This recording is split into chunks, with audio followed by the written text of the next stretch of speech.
Audio Jungle.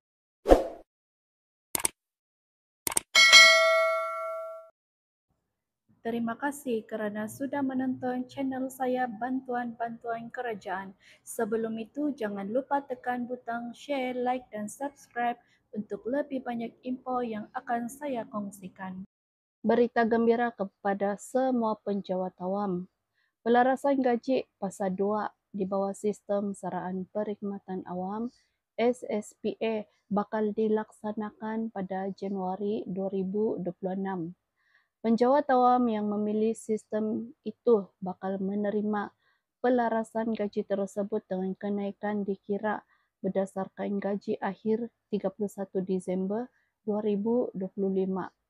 Timbalan Pengarah Dasar Gaji, Bahagian Gaji dan Allowance Jabatan Perkhidmatan Awam JPA Muhammad Syahir Syarif berkata, walaupun pelarasan gaji baharu berkuat kuasa pada 1 Januari, pembayaran hanya akan dibuat pada 22 Januari yang merupakan hari gaji bagi bulan berkenaan. Pada Fasa 1, pelarasan gaji kumpulan PNP telah menerima kenaikan sebanyak 8%, manakala kumpulan pengurusan tertinggi 4% yang dibayar pada Disember 2024. Muhammad Syahir berkata mereka tidak memilih SSPA serta tidak lagi berada dalam perkhidmatan kerajaan pada 1 Januari tahun depan sama ada kerana bersara atau ditamatkan perkhidmatan sebelum tarikh tersebut tidak layak menikmati pelarasan gaji tersebut. Bagaimanapun, untuk pegawai yang bersara pada 1 Januari, hari terakhirnya berkhidmat ialah pada 31 Disember. Jadi 1 Januari tahun hadapan bukan hari terakhir dalam perkhidmatan. Dia tidak dapat pelarasan gaji, sebaliknya akan dapat pelarasan pencen. Dan untuk pegawai yang meninggal dunia pada 1 Januari dan tarikh itu merupakan hari terakhirnya dalam perkhidmatan, kita akan berikan pelarasan gaji pada 1 Januari dan kemudiannya akan buat pelarasan pembayaran pencen kepada pewaris. Selain itu, beliau menegaskan penjawat awam yang menerima markah penilaian prestasi tahunan kurang daripada 75% di bawah sistem My Performance tidak akan terjejas daripada menerima kenaikan gaji pada bulan depan.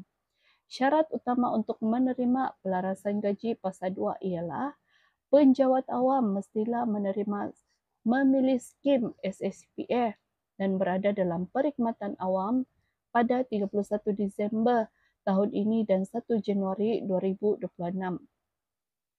Pelarasan gaji tidak ada kaitan secara langsung dengan penilaian prestasi My Performance yang akan terkesan cuma dari segi pergerakan gaji tahunan.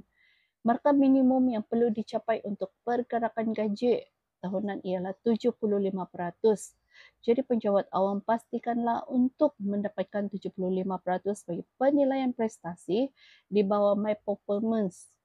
Penjawat awam akan mendapat menerima manfaat pelarasan gaji Fasa 2 dan pergerakan gaji tahunan pun akan dapat juga.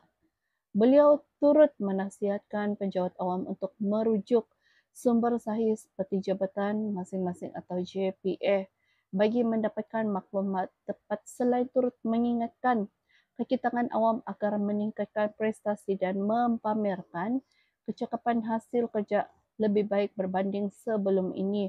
Sama-sama kita tunggu kenaikan gaji penjawat awam bagi Fasa 2 untuk Januari 2026.